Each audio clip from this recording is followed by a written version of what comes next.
Their son left them at a bus station with 2 paper bags, $38, and a lie folded neatly inside a manila envelope. Harold Whitaker was 76. His wife, Mabel, was 74. For 52 years, they had paid every bill, packed every lunch, skipped every vacation, and told themselves that one day their only son would understand what love had cost them. But that morning, Daniel drove them into town, helped his mother out beside the bus benches, kissed her forehead, and said he was only going to park the car. He never came back. By sunset, Harold's house key no longer fit the front door. Mabel's calls went straight to voicemail, and the little white house they had spent a lifetime paying for was already listed for sale under Daniel's name. But Daniel had made one mistake. He had taken the checkbooks, thrown away Harold's old tools, and emptied the kitchen drawers. But he had ignored the dented recipe tin. Mabel kept pressed against her chest. To him, it was just an old woman's box of pie cards. Inside that tin was a tiny brass key taped beneath a recipe for apple crumble. The key belonged to an abandoned roadside diner on the old county highway.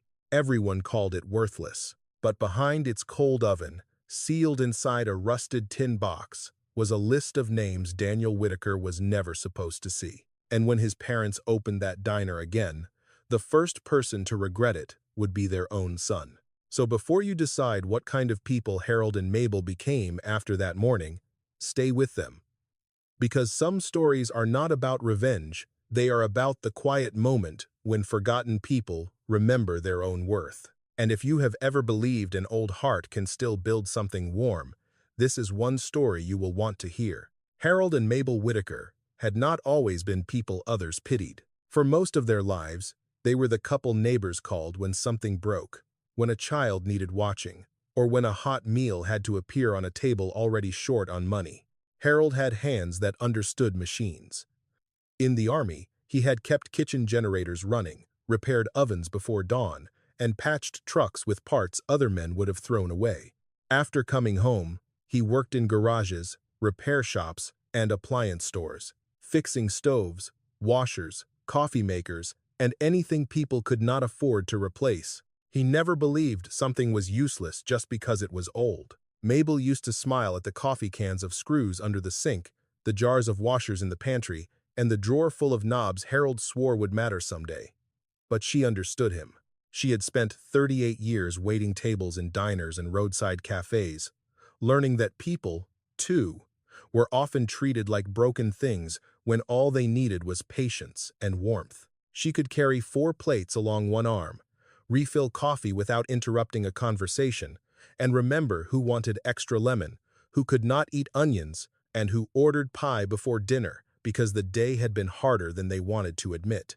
The first diner Mabel ever worked in was Rosie's Last Stop, a little place on the old county highway with red stools, chrome trim, and a pie case that caught the afternoon sun. She was 17 then. Her father, Robert Miller, washed dishes there after losing his repair business. He was quiet, careful, and proud in the way poor men often are when they have already lost too much. Sometimes, when the lunch rush ended, Robert tapped the counter and told her, "A good counter remembers every person who sat at it." Mabel never forgot that. She met Harold years later at a church supper, when the coffee urn quit before dessert. While everyone complained, Harold rolled up his sleeves, borrowed a butter knife, and had the machine hissing again before the peach cobbler cooled. Mabel handed him the first cup and said, "You fix things like they insulted you personally." Harold laughed, and by the following spring, they were married. Their first apartment smelled of old paint and boiled potatoes. Their Christmas tree leaned because Harold made the stand from scrap wood and cut one side too short. Mabel laughed until she cried, and Harold promised that one day he would build her a kitchen with a counter long enough for every pie she wanted to make. For a while, they dreamed of opening a diner of their own. Harold would keep the equipment alive. Mabel would run the counter. There would be soup every day, pie on Fridays, and one table in the back for anyone who could not pay. Then, Daniel was born, and the dream quietly moved to the shelf where parents put things they will come back to later. The better blanket went to his crib. The larger piece of chicken went to his plate. Harold took extra repair calls after supper. Mabel picked up breakfast shifts at a cafe 20 minutes away. If Daniel needed sneakers, Harold's boots lasted another winter. If Daniel needed school money, Mabel's coat waited one more year. They were not perfect parents. Harold could grow too quiet when worry pressed on him. Mabel could forgive too quickly because she hated anger at the dinner table. But they loved their son with the steady devotion of people who believed family meant carrying burdens without keeping score. For years, Daniel seemed to understand. He once wrote in school that his father could fix anything, and his mother knew what people needed before they asked. Mabel kept that paper in her recipe tin, beside pie cards, old photographs, folded notes, and a small brass key from Rosie's last stop. But children grow, and gratitude does not always grow with them. Daniel went to college on money Harold and Mabel had saved for their diner. Later came help with rent, car repairs, business classes, and second chances. Each time, they told themselves this was what parents did. By the time Harold was 76 and Mabel 74, the little white house was nearly paid off, but their savings were thin. Their bodies had slowed, but their minds had not. Harold still heard when a machine was about to fail. Mabel still knew when a person was asking for help without saying the words. So when Daniel began saying they were too old to manage alone, Mabel tried to hear love. Harold heard something else. He had spent his whole life listening for broken parts, and there was something in his son's voice he could not repair. Daniel began with small suggestions. At first, he did not sound cruel. That was the worst part. He came by on Sunday afternoons wearing clean shirts and a tired expression, carrying grocery bags Mabel had not asked for, and speaking in the gentle voice people use around hospital beds. "You two are doing too much," he said one afternoon. "Dad shouldn't be climbing ladders anymore. Mom, you shouldn't be driving after dark. I worry about you." Mabel wanted to believe him. A mother can hear one thread of love in a child's voice and build a whole blanket from it. Harold was less certain. He watched Daniel walk through the house with eyes that measured more than they remembered. Daniel looked at the roofline, the old maple, the kitchen cabinets Harold had repaired twice, and the strip of land behind the shed where Mabel still grew tomatoes and coffee cans. He did not look at those things like a son returning home. He looked at them like a man estimating value. 2 weeks later, Daniel brought a man named Mr. Coyle to the house. He introduced him as someone who helped families plan responsibly. Mr. Coyle wore a gray suit, carried a leather folder, and smiled at Harold and Mabel as though they were already confused. He talked about medical emergencies, online bill payments, insurance renewals, and how one missed signature could cause terrible trouble for elderly parents. "It's not about taking anything away," Daniel said, placing a hand on Mabel's shoulder. "It's about making sure I can help if something happens." Harold asked to read every page. Daniel laughed softly, not loud enough to sound openly cruel. "Dad, it's standard language. You know legal forms. They always sound worse than they are." But Harold did not know legal forms. He knew engines, heating coils, cracked belts, loose wires. Paper had its own machinery, and Daniel knew his father had never trusted what he could not open with a screwdriver. Mabel saw Harold's jaw tighten. Later in the kitchen, she whispered, "He's our son. Maybe we should let him help." The papers sat on the table beside Mabel's recipe tin. Daniel moved the tin to make space for the folders, then pushed it aside without seeing what it meant to her. They signed where Mr. Coyle pointed. After that, help arrived like a lock clicking shut. Daniel changed their bank login because he said their password was unsafe. He arranged automatic payments they could no longer see. He told Mabel not to mail checks because people steal from seniors that way. He took Harold's truck to have it looked over, then sold it before Harold could object. The shed went next. Harold came outside one morning and found 2 men carrying boxes of tools toward a pickup. His pipe wrenches, socket sets, coffee cans of screws, and the soldering iron he had owned for 30 years. Daniel stood by the garage with a clipboard. "Dad, you don't use half of this anymore. That doesn't mean it's yours to take." Daniel sighed, rubbing his forehead as if Harold were a child embarrassing him. "This is exactly what I'm talking about. You're attached to dangerous clutter." Mabel stepped onto the porch. "Daniel, those are your father's things." "They're hazards," Daniel said. "What if he trips? What if something falls? You both have to start thinking realistically. The word realistically became his favorite weapon. Realistically, the house was too much for them. Realistically, the stairs were unsafe. Realistically, property taxes were rising. Realistically, a managed senior residence would give them meals, supervision, and less stress. He said these things with the patience of a good son, but every sentence made the house feel less like theirs. Mabel began hiding small things, not money. There was almost none left where she could reach it. She hid photographs, recipe cards, the school paper Daniel had written in 3rd grade, and the dented tin he had once called junk. She kept it near her chair during the day and beside her bed at night. Then came the morning Daniel said he had found a place for them to tour. "Just look at it," he said. "No decisions today." He arrived before breakfast in his polished car. Mabel wore her blue cardigan because she wanted to make a good impression. Harold put on his clean work shirt, though he refused to leave without the recipe tin once he saw Mabel holding it. Daniel noticed. "Mom, you don't need to bring that. I want it with me. It's a tour, not a move." Harold opened the passenger door for her. "Then it won't hurt." Daniel drove them into town, past the clinic, past the grocery store, past the turn that would have led to any senior residence they knew. Mabel looked out the window, fingers resting on the tin. Harold watched road signs. "Where is this place?" he asked. Daniel did not answer. His phone rang through the car speakers, and he declined the call too quickly for Harold not to notice the name on the screen. Whitaker Development Holdings. At the bus station, Daniel pulled to the curb. "I need to park and check us in," he said. "There's a shuttle from here." Mabel looked at the cracked benches and the vending machine humming behind dirty glass. "The resident sends a shuttle to the bus station?" "It's temporary, Mom. Just wait here." He took 2 paper bags from the trunk. Clothes, medication bottles, Harold's razor, Mabel's hairbrush, things packed by someone who had touched their life without respecting it. Harold's face hardened. "Daniel." But Daniel kissed Mabel's forehead, avoided his father's eyes, and said, "I'm trying to do what's best." Then he drove away. For the first 20 minutes, Mabel defended him. Maybe he had parked around the corner. Maybe the shuttle was late. Maybe the phone signal was poor. She sat straight on the bench, hands folded over the recipe tin, while buses sighed at the curb and strangers passed without looking long enough to care. After an hour, Harold tried calling. Voicemail. Mabel tried next. Voicemail. By late afternoon, Harold found a ride back to the house from a janitor he knew from the appliance store. Mabel held the tin in her lap the whole way, her cardigan buttoned wrong because her fingers had gone stiff. The key did not fit. Harold tried once, then again, then stopped before the metal snapped in the lock. On the front window, a real estate sign reflected the pale sky. The curtains Mabel had washed every spring were gone.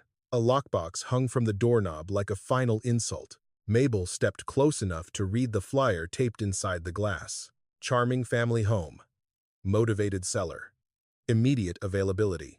Under seller's representative was Daniel's name. For the first time that day, Mabel made no excuse for him. She did not cry loudly.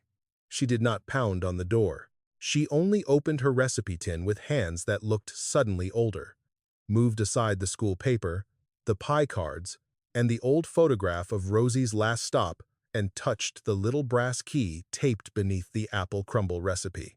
Harold looked at it, then at his wife. "What does it open?" Mabel swallowed, her eyes still on the house she could no longer enter. "Maybe," she said, "the only door he forgot to lock." Harold did not ask Mabel what the key opened until they were 3 blocks from the house. She walked with the recipe tin tucked under one arm and a paper bag in the other. Her blue cardigan had dust on the sleeve from where she had touched the window of the home she could no longer enter. Harold wanted to say something useful, but there are moments when words only make loss louder. They stopped beside a closed laundromat so he could rest his hip. Cars passed through town as if nothing had happened. Mabel opened the tin on her lap. Inside were recipe cards, Daniel's old school paper, 2 photographs, and the brass key. Beneath it was a black and white picture of a roadside diner, with chrome edges, red stools visible through the glass, and a sign that read, "Rosie's Last Stop." Harold studied the photograph. "That place still standing?" "I don't know," Mabel said. "It was on County Route 9, before the new highway. That road's nearly empty now." So are we, according to Daniel. The sharpness in her voice surprised him. It was not cruelty. It was a woman finally letting go of excuses. Mabel touched the picture. My father worked there after his repair business failed. I worked there before I met you. When Rosie closed, he gave me the key and said if I ever needed to remember who I was, I should go back to the counter. Harold looked at the road ahead. They had $38, 2 paper bags, no car, no house, and a key to a building that might not even have a roof. But he had spent his life opening broken things. Then we find the counter, he said. They reached the edge of town before Mabel's knees began to shake. A blue tow truck slowed beside them. The driver, a broad-shouldered man in his late 60s with a gray beard, leaned toward the window. You folks all right? Harold almost said yes. Pride came first, as it often does in people who have carried too much alone. Then Mabel's paper bag slipped, and pill bottles rattled across the gravel. The man parked. His name was Ray Bell. He owned a small towing business, though he had driven freight for 30 years before his back gave out. He remembered Harold from the appliance store. He remembered Mabel from a cafe where she had served him coffee at 4 in the morning after his first wife died. You gave me pie and didn't charge me, Ray said, helping gather the bottles. Said grief traveled better with sugar. Mabel blinked. You remember that? Some kinda sticks. Ray did not ask too many questions. He loaded their bags into the truck and asked where they needed to go. Rosie's last stop, Harold said. Ray's eyebrows lifted. That ruin? Mabel sat straighter. It's still there? Standing, if you're generous. County's been trying to unload it for years. Roof leaks. Kitchen's dead. Parking lot's weeds. Folks say raccoons own it now. How far? 14 miles. He looked at the tin in Mabel's lap, then opened the passenger door wider. The town gave way to fields, scrub trees, and the old county highway. The road was cracked, with grass pushing through the shoulders. Mabel remembered trucks once lining that route at night, headlights glowing outside Rosie's while drivers ate eggs, meatloaf, coffee, and pie. Now, the only traffic was wind moving through weeds. When the diner appeared, it looked smaller than memory. The sign hung crooked, one chain broken so Rosie's leaned toward the road. Red paint had faded to the color of old brick. Several windows were boarded. One broken pane was covered with plastic that snapped in the breeze. Weeds brushed the bottom of Ray's truck. Mabel did not get out right away. Harold watched her face. He expected grief. Instead, he saw recognition. That corner had the coffee station, she whispered. The pie case stood by the register. Rosie kept extra sugar packets in a cigar box because children stole them. Ray walked to the front door. County notice is still up. A yellow paper was stapled beside the entrance. Tax delinquent property. Public auction pending. Minimum bid, unpaid fees, and administrative cost. Across the bottom, someone had written in marker. Condemned enter at own risk. Ray gave a low whistle. Nobody wants it, because tearing it down would cost more than it's worth. Harold studied the roofline, gutters, back vent, and service door half hidden by brush. His mind began making a list. Broken hinge, water damage, electrical unknown, roof patch, maybe kitchen equipment worth saving if the bones were good.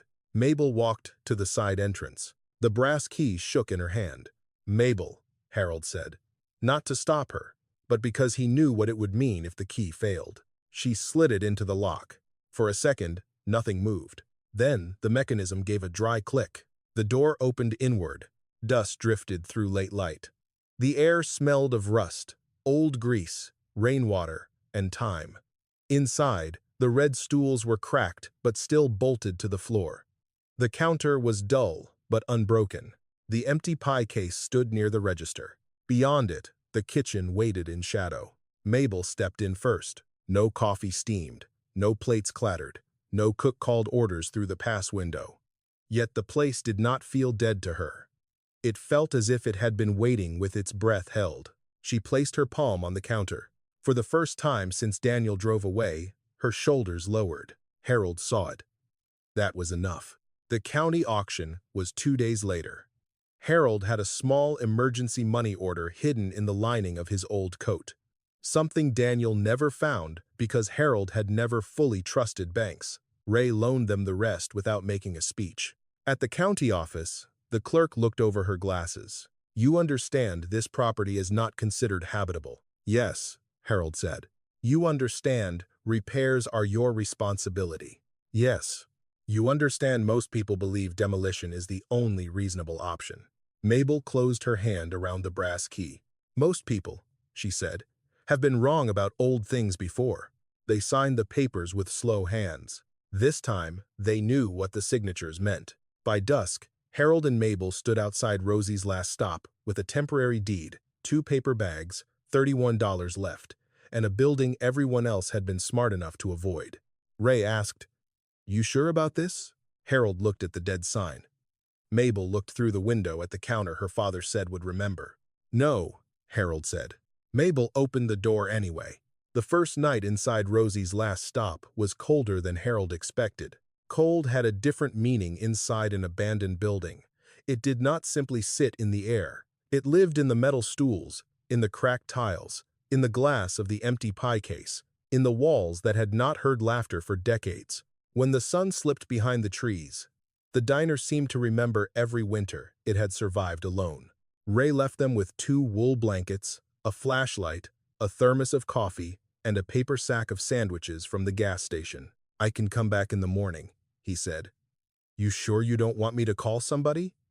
A church? Shelter? Motel?" Harold looked at the $31 in his pocket. Mabel looked at the counter. "No," she said softly. "We'll stay." Ray did not argue. He only gave Harold a battery lantern from his truck and said, "If the roof starts talking too loud, get out." After he drove away, silence settled around them. Harold checked the doors first. The front entrance would not latch properly, so he wedged a broken chair beneath the handle. The side door held better. The back door near the kitchen had swollen from rain, but he could force it shut with his shoulder. He moved slowly, hiding the pain in his hip because Mabel was watching. "You don't have to pretend," she said. "I'm not. You limp louder when you lie." That made him smile, though only for a second. They chose the booth closest to the kitchen wall because the vinyl seat was torn but dry. Mabel wiped it with napkins Ray had brought, then spread one blanket across the bench and folded the other over their knees. Harold set the lantern on the table. In its weak circle of light, the diner looked less like a ruin and more like a place waiting for someone to begin. Mabel opened the sandwich bag. "Dinner is served." Harold took half a sandwich and looked around the dark room. "Not exactly the place I imagined taking you after 52 years. She leaned against his shoulder. "You once took me to a church basement where the coffee tasted like burnt rope. That was our first date, and I married you anyway." For a few minutes, they ate without speaking. Wind pressed against the plastic-covered window. Somewhere above them, water dripped into a pan or a hollow place in the ceiling. Each sound made Mabel tighten her fingers around the recipe tin. Harold noticed. "We'll make it safer tomorrow." "With what?" He tapped his coat pocket. A screwdriver, pocket knife, electrical tape Ray had in his truck. Mabel gave him a tired look. "So we are rebuilding a diner with a screwdriver and stubbornness. Worked on our marriage." This time she laughed, small and surprised, and the sound moved through the empty diner like the first match struck in a cold room. Later, while Mabel tried to sleep in the booth, Harold walked through the kitchen with the flashlight. He told himself he was checking for leaks, loose wires, anything that might burn or fall, but part of him needed to know whether the place still had bones. The kitchen was worse than he hoped but better than he feared. The old griddle was rusted but not cracked. The sink was stained, yet the pipes below it looked repairable. The shelves sagged. The cooler was dead.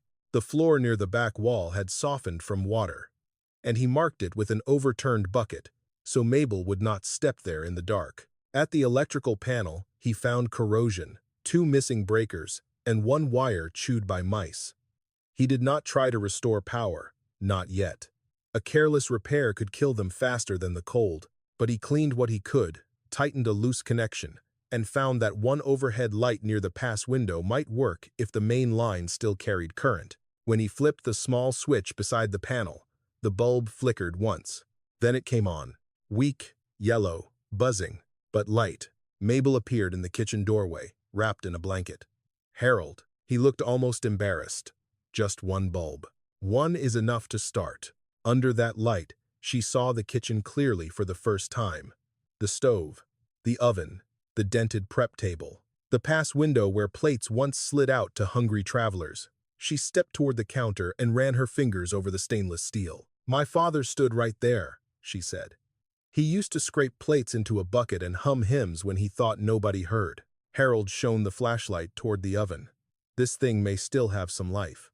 The oven was a heavy old commercial model, built before machines became delicate. Grease had hardened along the sides. A metal panel behind it had pulled slightly away from the wall. Harold crouched, wincing, and moved the flashlight closer. There were scratch marks near the screws, not random scratches. Straight lines, short and repeated, as if someone had once tried to open the panel in a hurry. "Mabel," he said.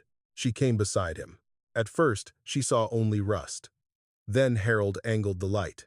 On the edge of the panel, partly hidden by grease and dust, someone had carved small letters into the metal. R. M. "Don't trust the courthouse." Mabel stopped breathing for a second. "RMN. Robert Miller." Her father's initials. She reached toward the letters, but Harold caught her hand gently before she touched the sharp edge. "Careful. My father wrote that. Looks like it. But why would he write it behind an oven?" Harold looked at the screws, the scratches, the way the panel did not sit flush against the wall. His old repairman's mind began working despite the cold and exhaustion. "Because he wanted something hidden," he said. "Or he wanted somebody to know where to look." Mabel stared at the words, until they blurred. All her life, her father's last years had been spoken of in half-sentences. Bad luck, failed business, pride, debts, a man who lost more than he could carry. She had accepted those words because children often accept the explanations adults leave behind. Now, inside a dead diner her son had not known mattered. Her father's initials waited behind an oven with a warning. Outside, wind rattled the sign. Inside, Harold stood slowly and placed one hand against the oven. "I can open it," he said. "But not tonight. I need better tools, better light, and a clear head." Mabel nodded. Though every part of her wanted the panel removed at once, they returned to the booth. The single kitchen bulb stayed on, sending a thin line of yellow across the floor. Mabel lay with the recipe tin against her chest. Harold sat awake longer, listening to the roof, the pipes, the old building shifting around them. For the first time since Daniel left them at the station, the fear inside him had company. Not comfort yet, purpose. Near dawn, rain began tapping against the plastic window. Mabel opened her eyes and saw the light still burning in the kitchen. A cold oven. A hidden warning. A door Daniel had forgotten to lock. She pulled the blanket higher and whispered into the dim room. "All right, Daddy." We came back to the counter. And somewhere in the old walls of Rosie's last stop, the past seemed to lean closer. By mid-morning, Ray Bell returned with a toolbox, 2 work lights, and the kind of silence that meant he had decided not to ask questions until someone invited him. Harold was already in the kitchen, sitting on an overturned bucket with his coat folded beneath him. Mabel stood beside the oven, holding a damp towel and staring at the carved warning. R. M. Don't trust the courthouse. Ray read it once and took off his cap. "That your father?" he asked. Mabel nodded. "Robert Miller." Harold reached for the screwdriver Ray had brought. "We take the panel off slow. If something's behind it, we don't want to damage it." The screws fought him. 2 were rusted, nearly smooth, and Harold's hands cramped before the first one gave. He tried to hide it, but Mabel saw his fingers stiffen. "Let Ray do it." Harold shook his head. "I need to feel how it moves." That was how Harold understood old machines. Not by forcing them, but by listening through his hands. He tapped the panel, worked oil into the screws, waited, then turned again. One by one, the metal loosened. When the last screw dropped into Mabel's palm, Harold pulled the panel forward.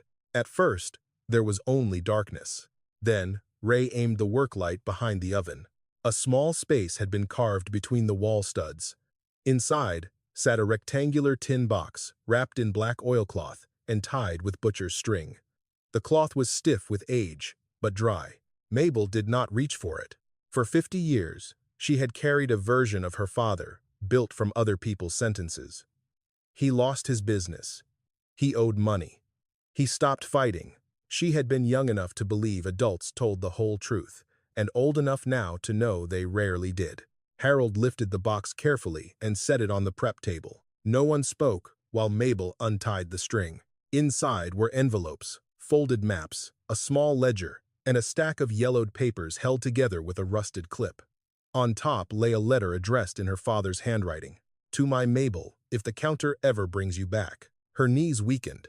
Harold pulled a chair behind her before she asked. Mabel opened the letter with both hands. Her father wrote that Rosie's last stop had not died only because of the new highway. Men from the county office and a land company had used the diner after closing hours to pressure farmers, widows, and small business owners into signing papers they did not understand. They called the papers debt settlements, easements, road access agreements, emergency loans. Most of them were traps. Robert had washed dishes and kept quiet until he realized the men were using the back booth as a private office.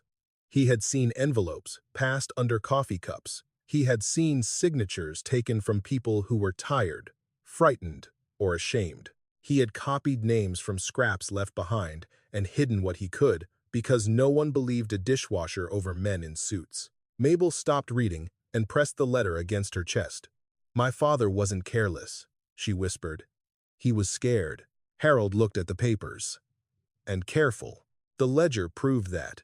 Each page held names, dates, parcel numbers, and small notes in Robert's handwriting. Ruth Bell, River Lot. Thomas Avery, Orchard Access. Miller Repair Shop Equipment Lien. Whitaker Road Trust Buyer behind transfer. Ray leaned closer. His face changed when he saw the first name. Ruth Bell was my mother. Mabel looked up. Ray pointed at the line with a work-worn finger. "She lost our river lot when I was 12. My dad said it was debt. Said there was nothing to fight." His voice roughened. "You're telling me somebody wrote it down?" "Robert did," Harold said. Beneath the ledger was a folded county map marked in red pencil. The old highway curved past Rosie's, then split across farms and small lots before the newer road cut far north. Several parcels were circled. Mabel recognized one of them from childhood, the narrow strip where her father's repair shop had stood. Another paper was a deed transfer. Harold read it slowly. The legal language was dense, but he understood enough. Robert Miller's property had been transferred after a loan default, then bundled through 2 companies, before ending under a name that made Harold's stomach harden. Whitaker Development Holdings. Mabel stared at the name. Whitaker. Harold read the line again, hoping age had fooled his eyes. It had not. "Daniel's call," he said. "In the car." That was the name on his phone. "He knew?" Mabel asked. "Maybe not all of it." Harold folded the deed with care. "But he knows that company." The discovery did not feel like victory. It felt like the floor had opened beneath an already broken day. Their son had not simply taken their house. He had stepped into a shadow that had been moving through both their families for decades. Mabel found one final envelope at the bottom of the tin. It held a photograph of Robert Miller standing outside Rosie's, with a young Mabel beside him. On the back, he had written, "Not all debts are honest. Not all records are kept at the courthouse." Under the photograph was a smaller note. "If I disappear from my own story, remember this. I did not give them the land. They took it because they knew I could not afford the truth." Mabel covered her mouth. Harold sat beside her and let his shoulder touch hers. He did not tell her not to cry. Some tears were proof that a lie had finally lost its grip. Ray placed the ledger back on the table with both hands, as if it were something sacred. "What do we do with this?" he asked. Harold looked toward the pass window and the dining room beyond it. Yesterday, this diner had been shelter. This morning, it had become evidence. "We don't rush," he said. "We copy everything. We find someone who understands the law. And we don't hand the originals to the courthouse until we know who can be trusted." Mabel wiped her face with the heel of her hand. For the first time since opening the tin, she looked less lost than angry. Not loud anger, a steadier kind. The kind that can stand at a stove all day and still have strength left to feed someone. "My father hid this behind an oven," she said. Maybe because he knew one day somebody hungry would come looking. Ray looked at the dead stove. "Can you get it working?" Harold followed his gaze. The oven was filthy, dented, and older than half the town council. Most men would have called it scrap. Harold touched the handle. "One burner first," he said. By evening, with Ray holding the light and Mabel cleaning the lines, Harold coaxed a small blue flame from the left side of the range. It trembled, caught, and held.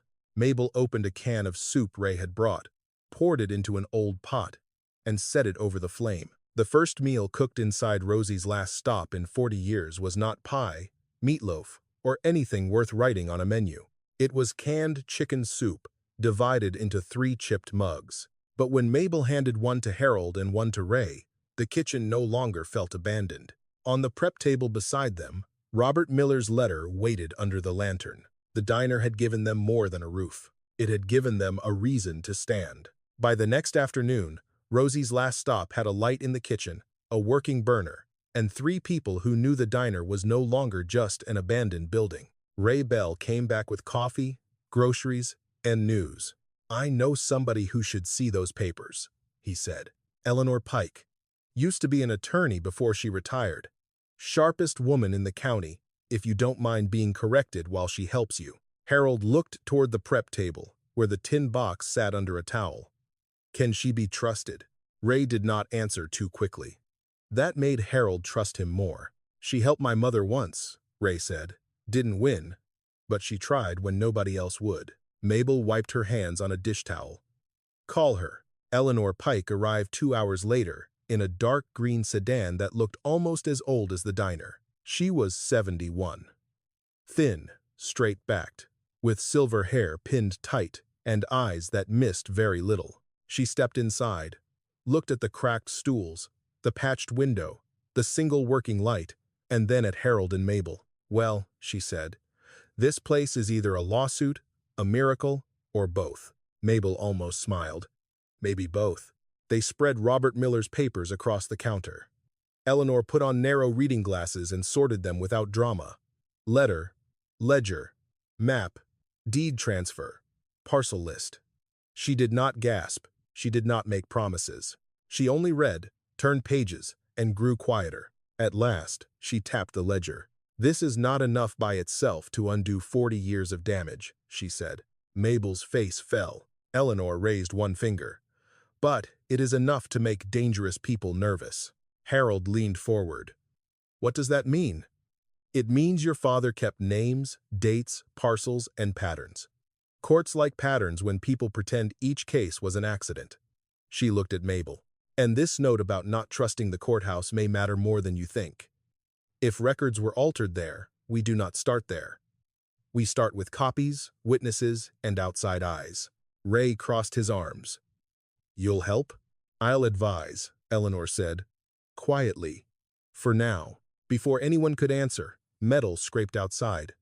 Then a child cried. Harold moved to the window. A small silver car had rolled crookedly into the parking lot, steam lifting from under its hood. A young woman stood beside it, with one hand on the roof and the other holding a little girl close to her coat. Ray was already heading for the door.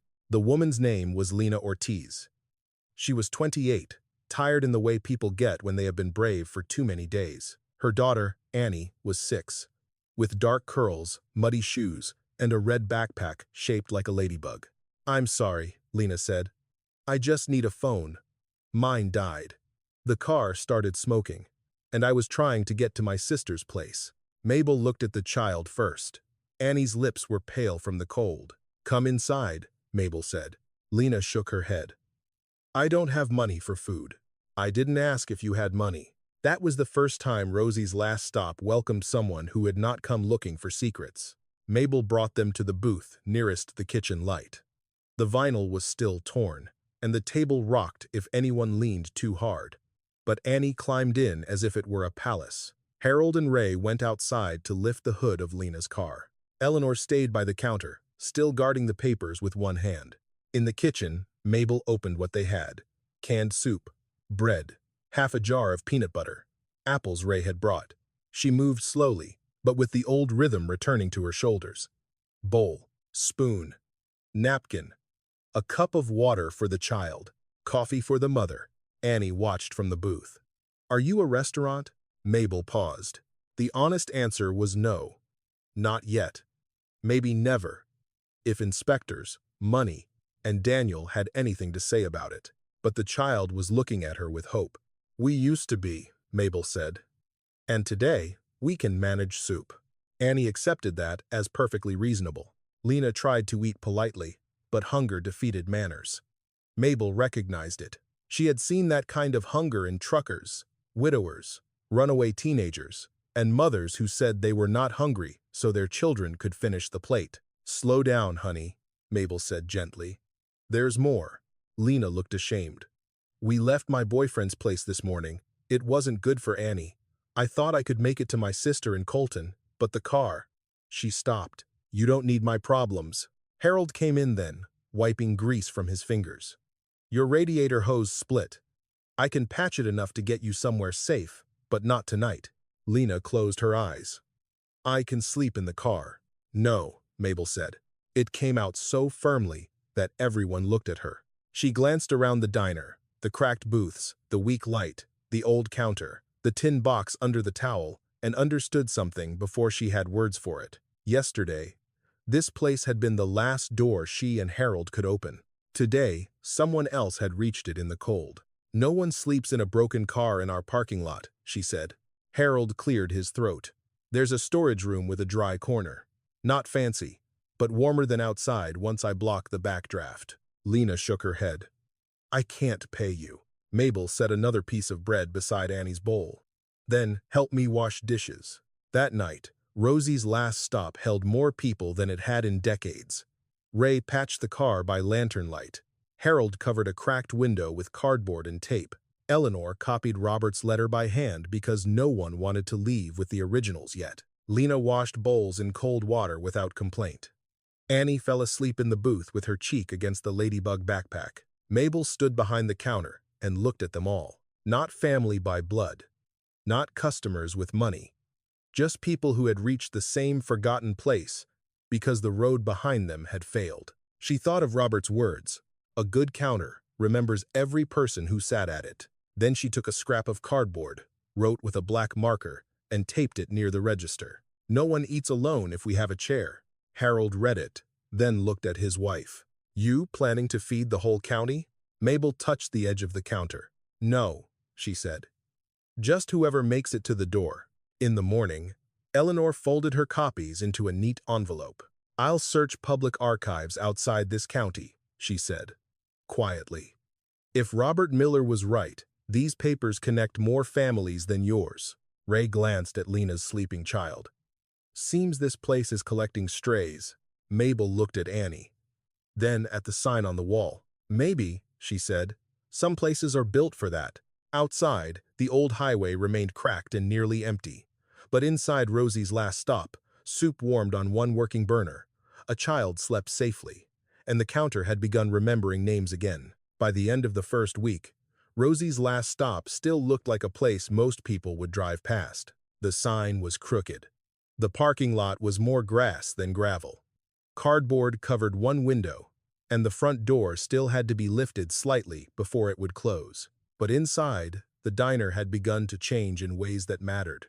Harold fixed the coffee machine on a Thursday morning.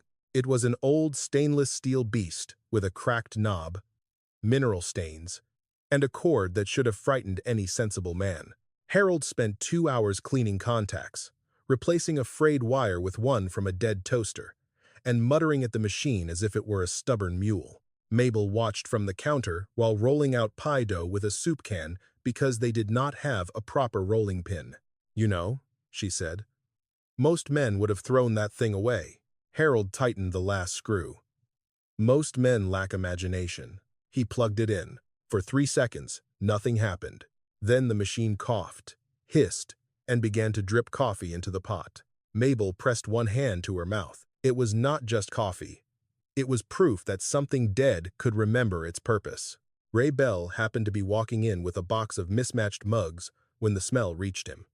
He stopped in the doorway like a man entering church. "Tell me that's real." Mabel lifted the pot. "First cup is yours." Ray sat at the counter, both hands around the mug, and took one careful sip, his eyes closed. "Tastes like burnt hope," he said. Harold grunted. "That means it's working." By noon, Lena had swept the dining room. Annie had been given the important job of sorting sugar packets, and Mabel's first apple pie was cooling near the pass window. The crust was uneven because the oven ran hot on one side and weak on the other, but the smell filled the diner with memory. A trucker came first. He pulled in because he saw Ray's tow truck and thought someone might have jumper cables. His name was Curtis, and he was carrying more exhaustion than conversation. Mabel gave him coffee in a chipped blue mug. When he asked if they were open, she looked at Harold, then at the pie. "We can be," she said. Curtis ate 2 slices standing at the counter because no one had yet decided what to charge. He left $5 under the mug and said, "You folks put up a sign. I'll stop again." By sunset, 3 more drivers had come in. One bought coffee. One asked to use the bathroom, which Harold had managed to make flush with a bucket of water, and one deeply offended pipe. One simply sat for 10 minutes while rain moved across the windows. Mabel did not ask why he looked like a man trying not to fall apart. She only refilled his cup. That evening, she wrote a menu on cardboard. "Coffee, soup if we have it, pie on Fridays. No one eats alone if we have a chair." Annie decorated the corners with crooked stars. Eleanor Pike returned just after dark with a canvas bag full of photocopies from archives outside the county. She placed them on the counter carefully, away from the pie crumbs. "I found the old highway maps," she said. Harold turned down the burner under the soup. Mabel dried her hands. Eleanor spread 3 maps side by side. The first showed County Route 9 as it had been when Rosie's was still alive, running through small farms, repair shops, and roadside businesses. The second showed a proposed highway expansion from decades earlier. It would have widened the existing route and kept traffic moving past the diner. The third map was different. The new highway curved north, away from the old businesses, cutting across cheaper land that had been quietly purchased months before the official plan changed. Eleanor tapped the marked parcels. These properties were bought before the public announcement. Then the route changed. Then the old road died. Ray leaned over the counter. "You're saying somebody knew where the highway would go before everyone else." "I'm saying somebody may have helped decide where it went," Eleanor replied. "And bought the right land first." Mabel looked at the circled names. Some belonged to families she remembered from childhood. A widow who sold eggs from her porch. A man with an orchard. Ray's mother. Her father. "And the people along this road?" she asked. "They lost value," Eleanor said. "Fast. Businesses failed. Owners borrowed money. Some signed bad papers. Some were pushed out." Harold looked toward the kitchen, where the hidden panel still leaned against the wall. "Rosie's wasn't just abandoned." "No," Eleanor said. "It was stranded." The word settled over the diner. Stranded. That was what Daniel had tried to do to them. Leave them somewhere and move the world around so they would have no road back. Mabel folded her arms, but her voice stayed calm. "Can we prove who gained?" "Not yet," Eleanor said. "But Whitaker Development Holdings appears in more than one transfer. Not always directly. Sometimes through trusts. Sometimes through partners." Ray's jaw tightened. "Daniel's tied to them now." "Which means," Eleanor said, "when he realizes what you found, he may not come as a son." Harold looked at Mabel. Neither of them spoke. They did not need to. The next morning, Lena took a picture of Annie standing proudly beside the cardboard menu. She posted it online with a simple line. "Old diner on Route 9 has coffee again. Owner gave my daughter breakfast when we had nowhere to go." By afternoon, people began slowing down. Some only stared. A few stepped in, curious. An older man said his father used to eat at Rosie's after night shifts. A woman touched the counter and remembered coming in after prom. Someone brought a box of plates. Someone else brought a broom, then stayed long enough to use it. Mabel wrote names on a legal pad because she did not want the counter to forget them twice. Harold fixed the front door hinge. Ray cleared weeds near the sign. Lena washed windows while Annie sang to herself in the booth. Eleanor sat in the corner, reading copies and marking patterns with a red pencil. For the first time, Rosie's last stop sounded alive. Not busy, not profitable, not safe yet. Alive. Late that afternoon, a black SUV slowed on the road but did not pull in. Harold noticed it from the window. So did Ray. The vehicle stopped just long enough for someone inside to take a picture. Then it drove away. Mabel stood behind the counter with flour on her apron and watched the taillights disappear. "You think that was Daniel?" she asked. Harold wiped grease from his hands. "No," he said. "But I think whoever it was knows how to reach him." That night, while the diner smelled of coffee, soup, and the first real pie Mabel had baked there in 40 years, Daniel Whitaker received a photo on his phone. It showed his mother behind the counter of the building he had thought was worthless. And on the wall behind her was the cardboard sign, "No one eats alone if we have a chair." Daniel returned on a Tuesday afternoon, when the diner smelled of coffee, onion soup, and old rain drying from the floorboards. Mabel saw his car first, not the sedan he had used to leave them at the bus station, but a black SUV that stopped beside the crooked sign as if the driver disliked the gravel. A woman in a cream coat stepped out with a leather folder. Daniel followed, wearing the careful expression of a man arriving at a problem he intended to solve in front of witnesses. Harold was behind the counter, repairing the cash register drawer, though they had almost no cash to put inside it. Ray was tightening bolts on the front door. Lena was washing soup bowls. Eleanor sat in the corner booth with papers spread before her like a quiet storm. Daniel paused when he entered. For 1 second, his face betrayed him. He had expected ruin. He had expected fear.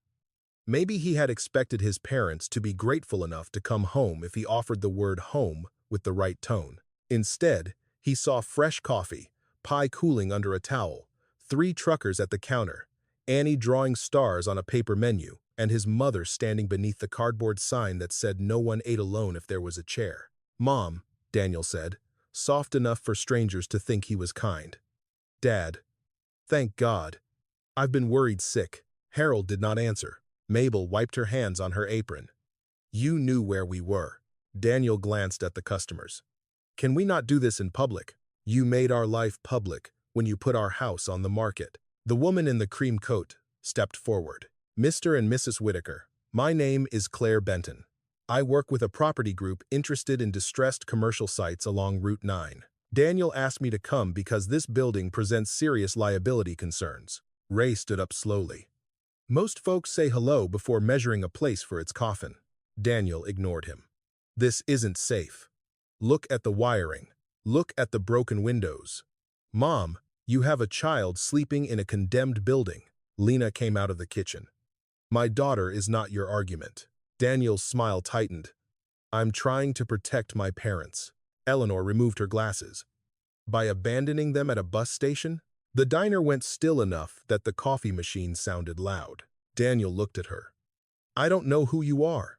"No," Eleanor said, "but I know who drafted your power of attorney." For the first time, Daniel looked uncertain. Claire opened her folder. "The county can inspect this property at any time.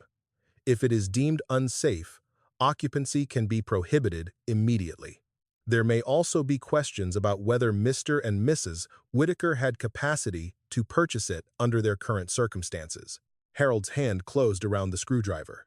Mabel reached under the counter and touched his wrist, not to stop his anger, but to remind him they would not win by becoming what Daniel expected.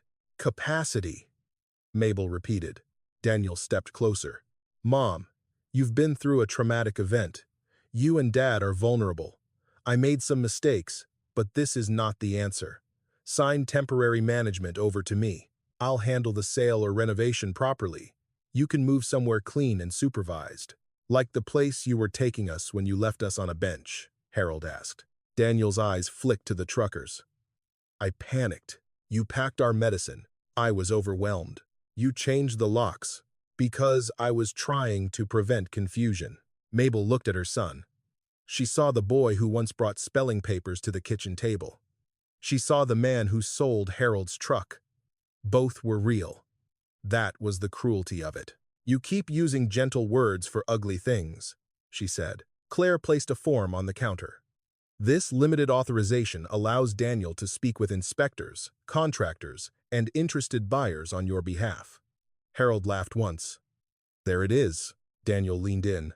"Dad, don't make this harder than it has to be. It became hard when my key stopped opening my own front door." A trucker set his mug down. Ray folded his arms. Lena moved closer to Annie. Eleanor began sliding Robert Miller's copied papers into a folder. Calm and precise. Daniel noticed. "What are those?" "Old records," Mabel said. "From where?" "Behind the oven." Claire's face changed only slightly, but Harold saw it. So did Eleanor. Daniel looked toward the kitchen. "You're digging through trash now?" Mabel took the recipe tin from beneath the counter and placed it where he could see it. "This is the trash you ignored." For the first time since entering, he did not have an answer ready. Eleanor stood. "Mr. Whitaker, your parents are legal purchasers of this property. If you believe otherwise, file properly. If you send an inspector, we will cooperate. If you pressure them into signing or represent yourself as having authority you do not possess, I will make sure the right people outside this county hear about it." Daniel looked at Claire, but she was studying the counter, the oven, the copies, the room.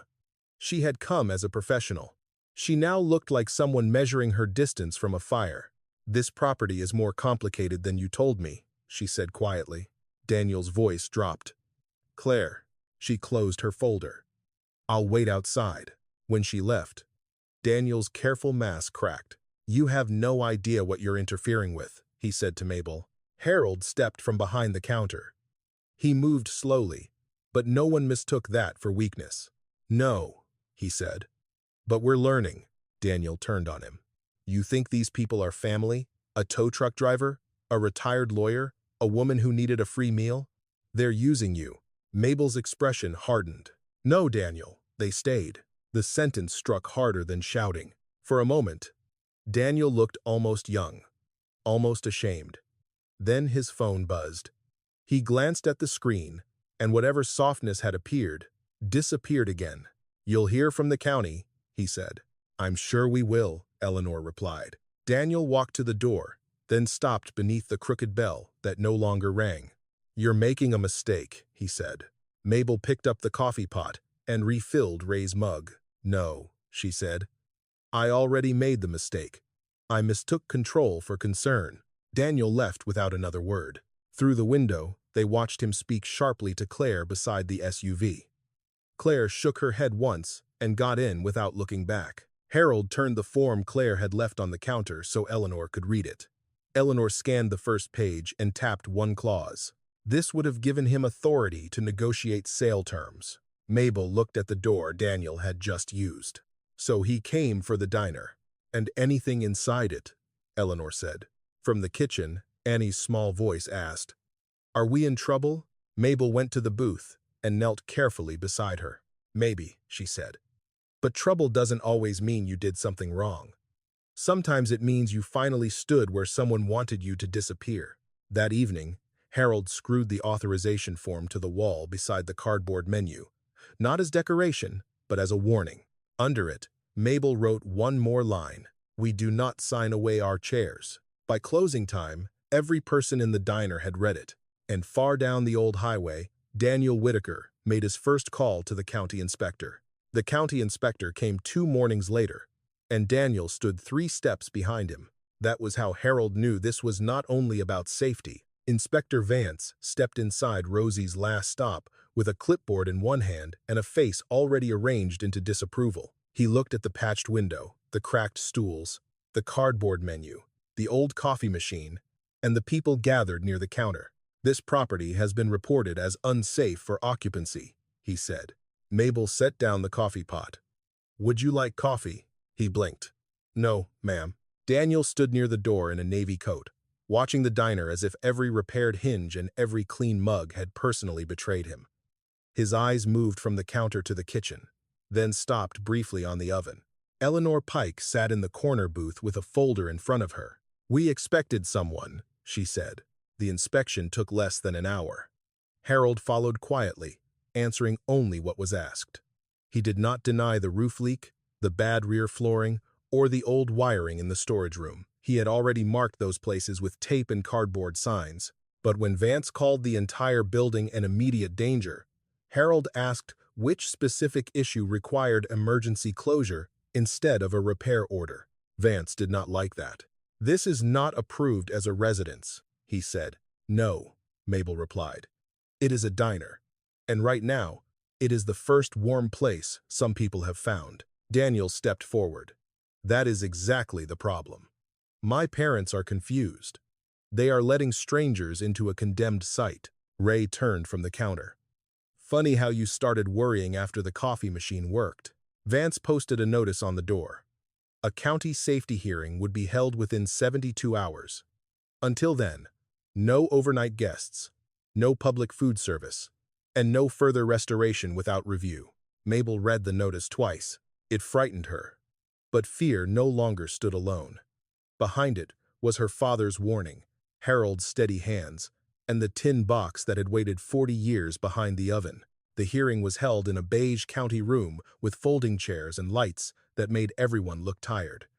Daniel arrived with Mr. Coyle, the same man who had brought papers to Harold and Mabel's kitchen. Claire Benton was not with them. Harold noticed that. At the front sat Margaret Ellis, the review officer, an older woman with silver-rimmed glasses and no patience for wasted words. Daniel spoke first. He spoke well. That was the painful part. He talked about age, safety, confusion, emotional trauma, liability, and elderly parents being influenced by strangers. He never said he had left them at a bus station. He never said he changed the locks. He made himself sound like a responsible son trying to rescue difficult parents. Mabel sat very still. When he finished, Eleanor stood. "I will address the building first," she said. "Then, I will address why certain people may want this building closed before its walls are searched any further." Mr. Coyle objected. Margaret Ellis looked at him. "Sit down. I would like to hear where this goes." Eleanor began with the inspection report. She admitted the diner needed work. The rear floor had to be repaired. The electrical system needed a licensed review. Food service required a temporary permit, but she showed photographs proving Harold had marked the unsafe areas, blocked access, and limited activity. "This is not reckless occupancy," Eleanor said. "It is controlled restoration under hardship." Then she placed Robert Miller's letter on the table. This was found behind a commercial oven at Rosie's last stop. Daniel's face changed just enough for Mabel to see. Eleanor read only the essential lines. Robert's warning, the late-night meetings, the landowners pressured into signing papers, the names copied from documents left behind, and the sentence saying not all records were kept at the courthouse. Margaret Ellis leaned forward. "Who was Robert Miller?" "My father," Mabel said. Her voice shook once, then steadied. "For most of my life, I believed he lost everything because he failed. Now I believe he was one of many people pushed out by men who knew how to make theft look like paperwork." Eleanor opened the small ledger. Names, dates, parcels, transfers. Ray's mother's river lot. The Avery Orchard. The Miller Repair Shop. 3 widows whose properties moved through shell companies. Then came the highway maps. The old Route 9, the first proposed expansion, and the final highway curve that pulled traffic away from the small businesses. Eleanor tapped the marked parcels. These properties were quietly purchased before the public route changed. Afterward, Route 9 lost value. Owners borrowed money. Some signed bad papers. Some lost everything. Mr. Coyle stood again. "This has nothing to do with whether the diner is safe." Margaret Ellis looked at him. "It may have something to do with why someone wants it empty." The room went still. Eleanor placed one deed transfer on top of the map. The Miller property passed through 2 entities before appearing under Whitaker Road Trust, later connected to Whitaker Development Holdings. Harold looked at Daniel. "That was the company on your phone." Daniel's jaw tightened. "You don't understand business structures." "No," Harold said. "But I understand when one wire leads to another." Margaret Ellis turned to Daniel. "Are you associated with Whitaker Development Holdings?" Mr. Coyle touched Daniel's sleeve, but Daniel pulled away. "I have done consulting work. For the company currently interested in distressed Route 9 property?" Eleanor asked. Daniel did not answer. His silence did more damage than denial. Then Lena stood from the second row, still holding Annie's hand. "I don't know about deeds," she said. "I know my car broke down with my daughter inside. Mrs. Whitaker fed her. Mr. Whitaker fixed the car enough to keep us safe. They asked for dishes washed, not money." She looked at Daniel. "Some places are unsafe because the roof leaks. Some are unsafe because the people who should love you decide you are inconvenient." Ray stood next. He spoke of his mother's lost river lot, and how he had believed shame was the family inheritance until he saw her name in Robert Miller's ledger. Mabel had not planned to speak, but when Margaret Ellis asked if she had anything to add, she rose and placed both hands on the tin box. "My son says we are confused," she said. "Maybe I was. I confused control with concern. I confused a soft voice with a kind heart. I confused being old with needing permission to exist." Daniel looked down. Mabel continued. "This diner is not perfect. Neither are we. The roof leaks. The wiring needs work. But this place opened when we had nowhere else to go. My son did not. No one moved." Margaret Ellis gave her decision plainly. Rosie's last stop would not be closed immediately. Harold and Mabel could continue limited restoration under safety conditions. No overnight guests until the storage room was repaired. No public food service until a temporary permit was reviewed. The land documents would be referred to the state attorney's office outside county jurisdiction. Daniel stood. "This is ridiculous." Margaret Ellis looked at him coldly. "Mr. Whitaker, your concern for your parents appears to grow whenever property is involved." Outside the hearing room, Daniel caught up to Mabel. "Mom," he said. She stopped, but Harold stayed beside her. Daniel's eyes were red, though she could not tell whether from anger or shame. "I didn't know all of it," he said. Mabel looked at him for a long second. "But you knew enough to leave us." He had no answer. She nodded once, not forgiving him, not condemning him, simply refusing to carry his silence any longer. Then she walked past him with the tin box in her arms. That evening, they returned to Rosie's last stop. The diner was dark except for the kitchen bulb Harold had fixed. Ray brought a ladder.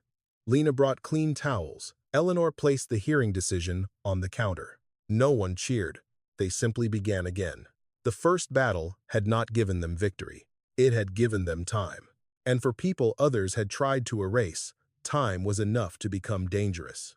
3 weeks later, Rosie's last stop received its first legal permit. Not a full restaurant license? Not yet. The paper only allowed limited community meal service while repairs continued. But Harold framed a copy behind the counter as if it were a medal. The diner still had scars. New floorboards in the storage room did not match the old ones. One window had been replaced with donated glass. The roof patch showed from the parking lot, but the building no longer looked abandoned. It looked cared for. That was different. Ray repainted the sign himself, complaining from the ladder that his shoulders had retired before the rest of him. Lena worked mornings now, wiping tables and keeping Annie's homework in a booth near the pie case.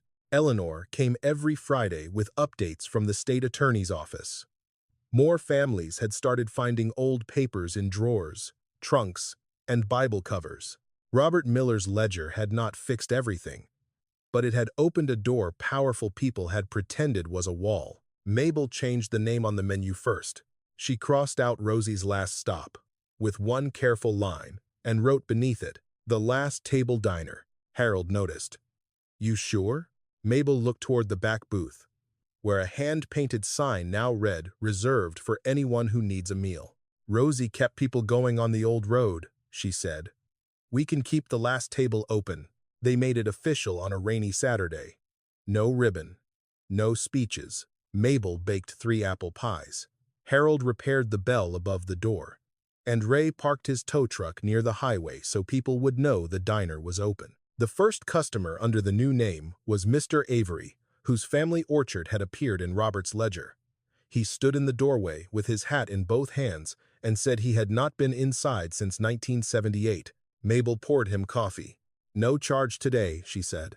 He sat at the reserved table, and cried quietly into his napkin before the pie arrived.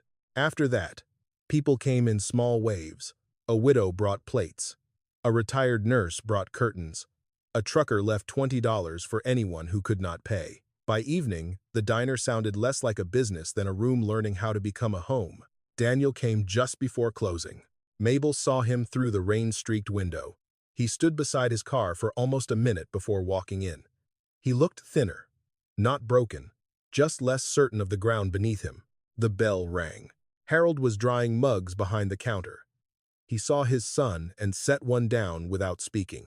Daniel looked at the sign, the customers, Lena stacking plates, Ray writing a repair list, Eleanor reading in the corner.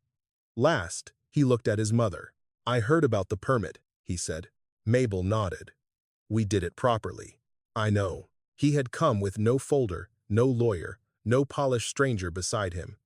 His hands were empty. That mattered. Not enough to heal everything, but enough to let him remain inside the door. "I'm sorry," Daniel said. Harold's face did not change. Mabel waited. "I'm sorry I left you," Daniel said. "I'm sorry I changed the locks. I'm sorry I made it sound like love when it was control." His voice cracked. "I told myself I was being practical. I told myself you were safer if I handled everything. But I wanted the house sold, and when I saw the diner had value, I wanted that too." No one rescued him from the truth. For once, he did not ask to be rescued. "I didn't know what my grandfather's side had done," he said. "But I knew enough to stop." "I didn't." Harold put the towel down. "An apology is not a key," he said. Daniel nodded. "I know." "No," Mabel said softly. "A key opens something because it was given trust. You broke ours." She could have sent him back into the rain. Part of her wanted to. Another part still saw the boy who once believed his father could fix anything. But she was old enough now to know that love without boundaries becomes a door people kick open. "You don't get papers," she said. "You don't get authority. You don't speak to inspectors for us. You don't handle our money. You don't decide where we live. I understand. And I'm not ready to forgive you just because you finally said the right words." His mouth trembled. "What can I do?" Harold looked toward the kitchen, where pans waited beside the sink. "Dishes," he said. Daniel blinked. "Saturday mornings," Harold continued. 6 o'clock. You come through the back door. You wash what needs washing. You leave when your mother says you leave. No advice. No business talk." Mabel added, "And you bring back what you can of your father's tools." Daniel nodded. "I will." The next Saturday, he came. He was late by 6 minutes, and Harold made him start with the burned soup pot. Daniel ruined one dish towel, splashed water on his shirt, and cut his thumb on a chipped plate.